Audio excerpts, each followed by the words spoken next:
Good evening, blog viewers. We're going to continue today looking at John Cooper's work, Pursuits of Wisdom. And today we'll look at the second ancient philosophy as a way of life, the Aristotlean philosophy, which followed our post yesterday on the Socratic philosophy as a way of life. And Cooper presents in his second chapter the Aristotelian philosophy as a way of life, which has many similarities with the Socratic philosophy, but also some key differences. And I'm going to summarize in the first part of the post sort of what Cooper presents as how Aristotle's philosophical ideas, primarily in his two works, the Politics and also the Nicomachean Ethics, how those thoughts and the arguments and conclusions in those two works can form the basis for a human being to live a philosophically motivated and driven life based on many of Aristotle's core ideas, arguments, support for those arguments, his view of human nature and human good, and many of the things we've been discussing. Now, after that, I'll sort of discuss what I think to be sort of the strengths of Aristotle's, or the strength of this sort of life, this Aristotelian philosophy of life, and also some of its potential weaknesses. But to get right into it, Aristotle has typically been called, and many times been called, sort of the philosopher of common sense. And in fact, he did list and prize practical wisdom as a virtue for human beings.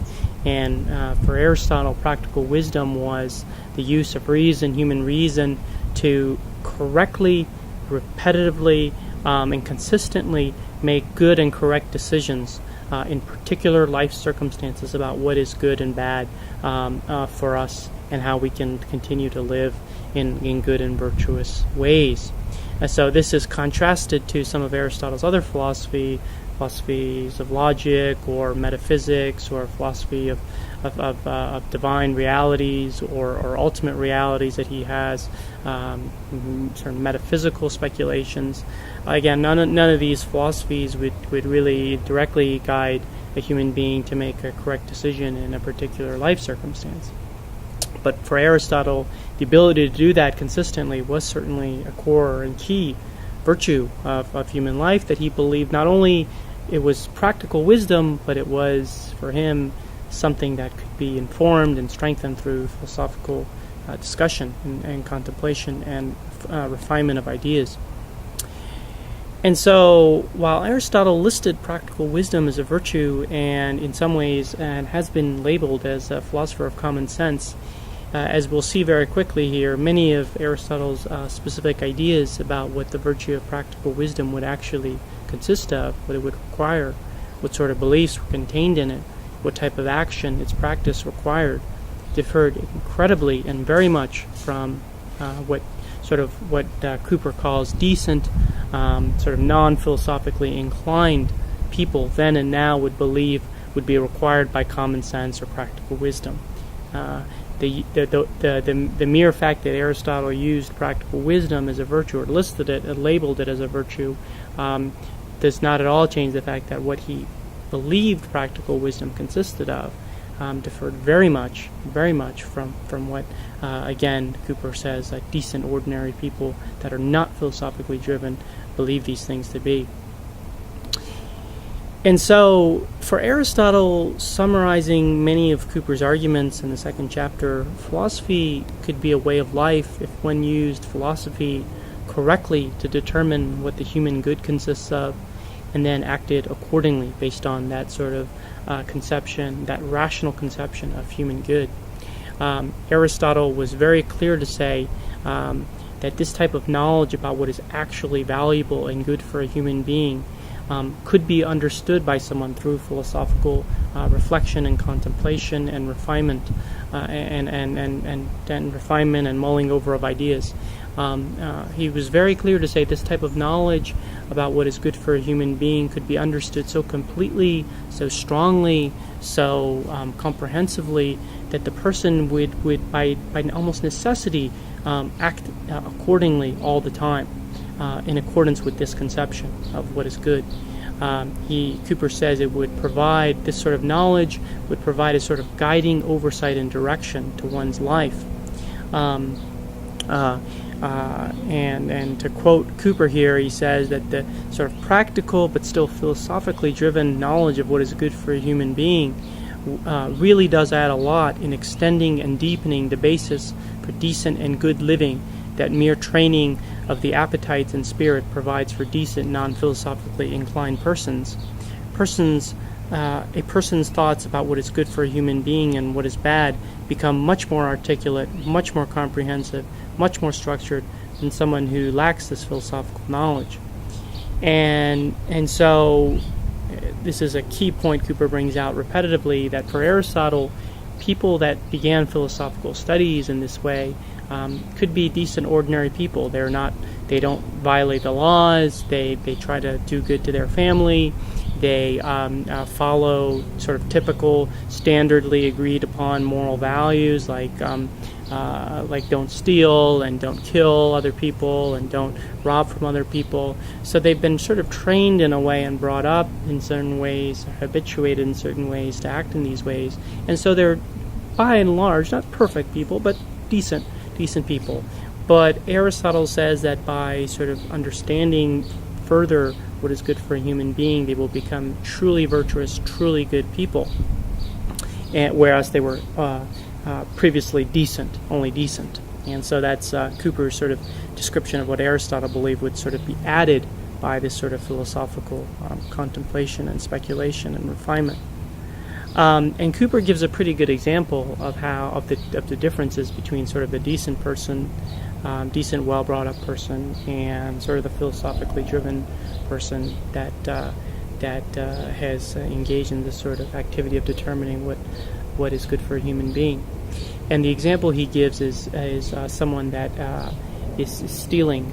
Someone that, if you ask someone why they shouldn't steal, the decent person may say it's against the law, or it's wrong, or it's low down, or whatever.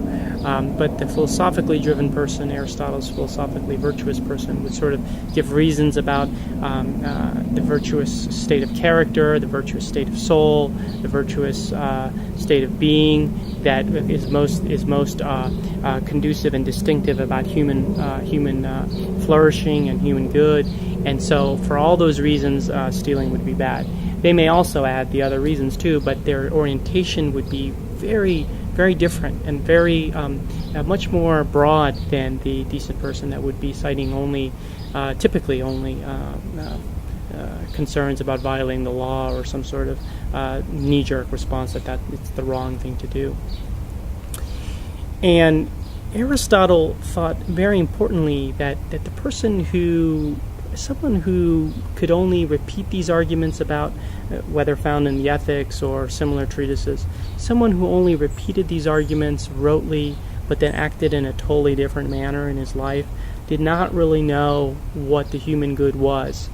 And that's a very important point. So if someone was to sort of memorize the Nicomachean Ethics and recite it constantly, but acted in ways that were totally contrary to what the Ethics said was good for a human being, then that person had not fully understood what was included in the Ethics, because fundamentally the person did not come to appreciate and recognize that what was held to be good for a human being in the Ethics was actually good, was actually valuable, was actually the best way for someone to live the best sort of human life possible. If the person really understood that, the person got those arguments completely, fully grasped their full dimension, they would never act in those kinds of ways. And so the mere repetition of Aristotle's formulas or arguments in those ways was not for him knowledge when the actions were completely different. This person would be sort of a hypocrite in that sense, sort of the modern sense. And so for Aristotle, the philosophically driven life, again, was one where I think we've discussed this in some of the other posts. Aristotle thought humans in general were the only creatures that could use reason to determine what was best for them, to determine what was the best activity and what was best for their soul. And therefore, Aristotle thought the best human life was one where, and I'm quoting Cooper here, this sort of rational activity is the highest good. We are to treat this as the organizing goal for our whole life. From the point of view of that goal, we are to judge the ultimate value of everything else, including all our other active interests, our other goals, and all our possible or actual possessions, personal relationships, and so on. It is by reference to this activity that we are to see them as being good for us at all. And so the person, the Aristotelian philosophically driven person, organizes his life fundamentally from a rational working of a rational attempt to understand what is good for a human being. And Aristotle thinks when someone does that, they will quickly realize that what is good for a human being is living virtuously in accordance with the many virtues that he discusses in the Ethics, and attaining and living that kind of life in accordance with reason and virtuous, and developing virtuous states of character where one sort of habitually, repeatedly, instinctively is pulled toward acting in these kinds of good sort of ways. And to say that this person will have this sort of conception of reason as sort of the dominant archetype for a life, the dominant motivational steer, I think as Cooper said in the introduction, is not to say that the person will not have other goals and other things that he values from time to time. But still, everything that is being pursued, every possession, every goal, every sort of aspiration or competitive activity is always sort of judged and regulated and modulated and calibrated. The intensity with which we pursue it and the reasons we pursue it are always sort of judged. There's sort of some gatekeeper function of reason to determine if this in fact is conducive to a virtuous state of character, virtuous state of soul. And if it is, then the person will pursue it in the right sort of way. And if it's not, the person will give up on it. Because the person, again, fundamentally, the organizing goal of their life is a rational working through, figuring out what is good for man, and then acting in accordance with those virtues that are actually good. and that, in general, is Cooper's account of the Aristotelian philosophy of life and how someone would live that way. One last point. Cooper says that someone that has perfected his, for Aristotle, someone that has perfected his rational capacities in this way would judge and feel in the right way. They would actually make good decisions. It's not that they would just think that they were making good decisions. They would actually get things right about how to live and how to flourish as a human being. They wouldn't just sort of have good intentions and then muddle everything up. They would actually make good decisions and correct decisions and avoid things that are bad. Now, very interestingly, Cooper gives us some very practical ramification of a person that lives his life in sort of an Aristotelian way. And very importantly, Cooper stresses that such a person would understand from the working of reason, would understand from human reason, that people fundamentally live in a social community. Everyone is dependent on one another in a social community in modern times. Not everyone can do everything themselves. One needs to go one place for gas, another place for food, another place for to have a drink at a bar, another place to work out in a gym or whatever, another place to buy clothes. And so human life is necessarily and always going to be communal in that sense. And because it is communal and because everyone sort of needs each other in that sort of way, this person would understand that everyone in society, everyone that he interacts with on a day-to-day basis and in satisfying his sort of daily commercial, social needs, should be treated with sort of a friendly goodwill and a respect and an esteem, a sort of a good, cheerful goodwill. No one should be treated in any other way. because everyone is living in a shared community. There's a mutual dependence upon everyone in the community, and therefore we should treat everyone in the community as a sort of personal friend and extend that sort of friendly goodwill and cheerfulness and goodness that is appropriate to them and that we would expect in turn from them. And because of that, Cooper takes the argument and goes through it and says that if we have this view of social relations, then we would such a person would never do any of the following. He would never demand to be shown any sort of special deference or special respect in sort of ordinary run-of-the-mill interactions. Person would not be overly demanding. Person would not take offense or become very angry at little petty slights. Person would not be bent on revenge when these sorts of things happened. Person would have critically no interest in being honored for the wrong reasons. Wrong reasons being, in Cooper's view, anything but one's practice of virtuous states of character. A person would not want to be honored for any other reason, really. Person would avoid any and all pretentious displays or conspicuous consumption of any sort. Person would not at all talk about their accomplishments in sort of ordinary daily interactions. They wouldn't say, I have this position or that position. My kid goes here, your kid went there. And if they're lucky enough to have wealth beyond what they need to live virtuously, they would contribute to the community and contribute in ways that would further virtuous living from other people in the community. And that is, in an important way, Cooper's understanding of living this philosophy as a way of life, which extends far beyond, Cooper suggests, far beyond our typical conceptions of what morality and moral spheres consist of. These are sort of refined conceptions of what human behavior would require for someone driven in these sorts of ways. So I think we've sort of laid out Cooper's position, and we should look at some of as Aristotle often did. Aristotle always, in many of his treatises, he quotes other thinkers, other philosophers, and I think in one of his treatises on the soul, he starts out with a discussion of perhaps 10 or 15 definitions of the soul that had been given by other thinkers. And he says that the point of doing this is to figure out what is good in the previous conceptions, so that we don't have to reinvent the wheel. We can take what's good from what's already been done, but then we can point out certain weaknesses and so refine the ideas in that sense. And so that's what I think we're going to finish the post with. And the strengths of Aristotle's position are many and quite self-evident. It hardly, I think, needs further explanation. He's provided, in this sense, Cooper and both Cooper's understanding of Aristotle, which is always very closely tied to the text.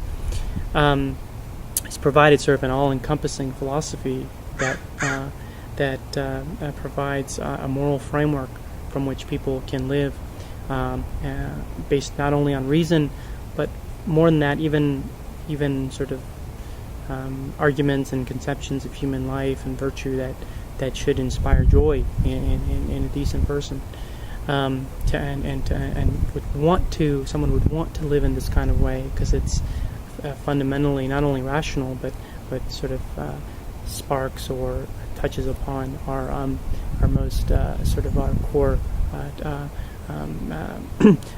core tendencies, the core joy in living a virtuous life, core feeling that I think everyone, maybe not always, but at some point has felt that joy, even if it's currently or currently sort of not sort of activated or not easy to trigger based on various things that are going on in one's life. So I think he touches into that sense of joy we have at living virtuously.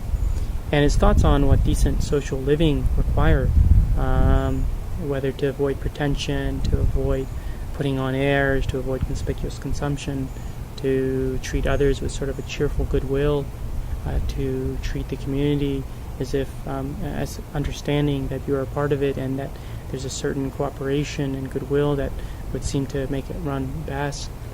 These are the foundations, I think, for any decent society, and have been foundations for many societies, to the extent that societies are not in this way, or are not operating in this way, I think they reflect fallings away from what a decent society would be.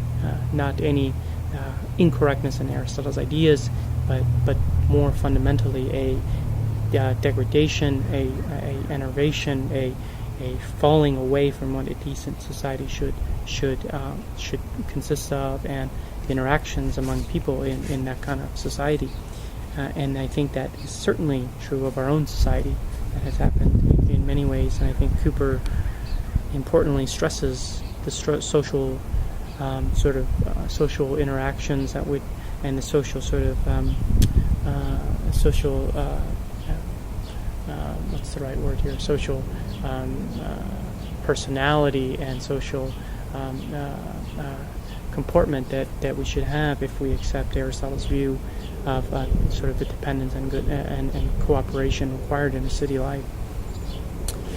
But still, I think Aristotle's this philosophy of life has some weaknesses that at least in Cooper's work have not been fully addressed, and I think perhaps even from my own understanding of Aristotle's, both his ethics and politics, I think are not addressed.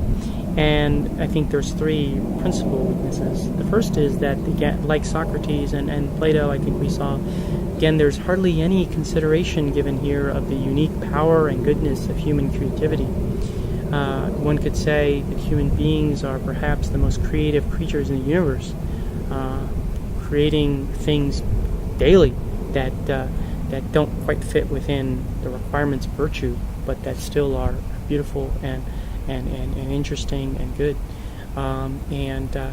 Human creativity continues to flourish, continues to expand, and will probably continue to expand.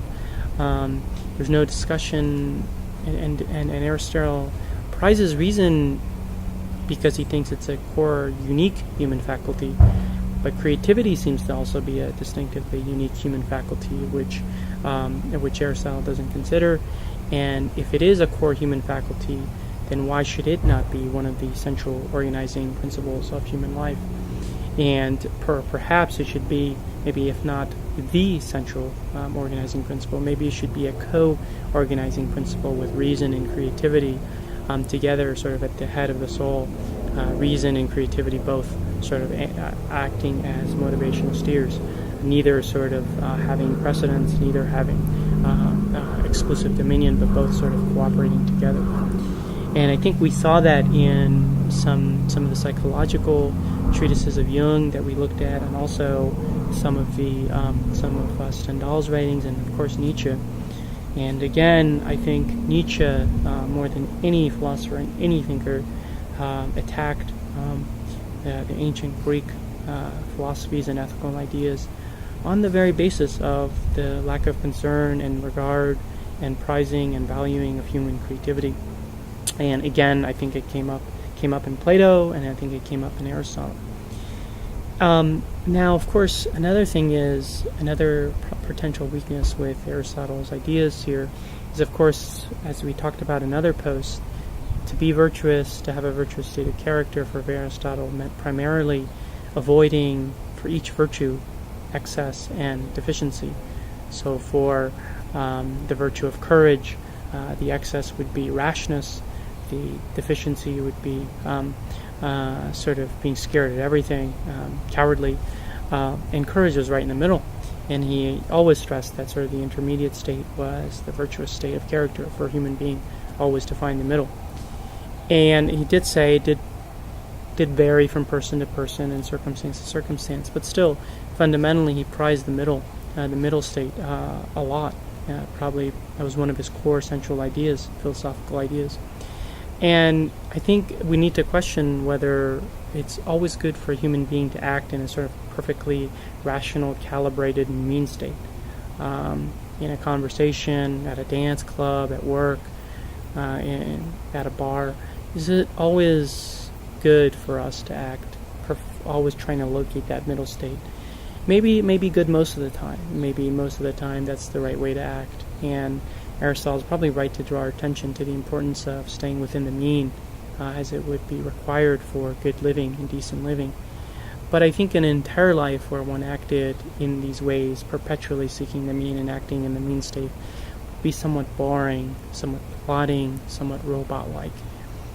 And it's hard to get beyond that sense when we read Aristotle and his prizing of the mean, that while there is certainly a lot of truth in what he's saying, certainly the mean should be looked at and attended to in our lives. I think he's proved that as being good for us, sort of totally going on either side of human, either excessively going to one end of a virtue or totally giving up on it would not be good.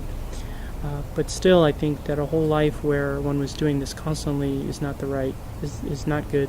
And I think it, again, sort of maybe creativity or not quite sure what the right term is, but I think the human cannot act in these perfectly calibrated mean states forever. But of course, I think the question is, and I think the reason is that it would sort of blunt out and destroy a lot of the uniqueness of a human being, which there and sort of being eaten away at or blunted by the attempt to always locate the mean. Because of course our unique states and our unique character traits may not at all fall within the mean. They may be on one end or another of the mean.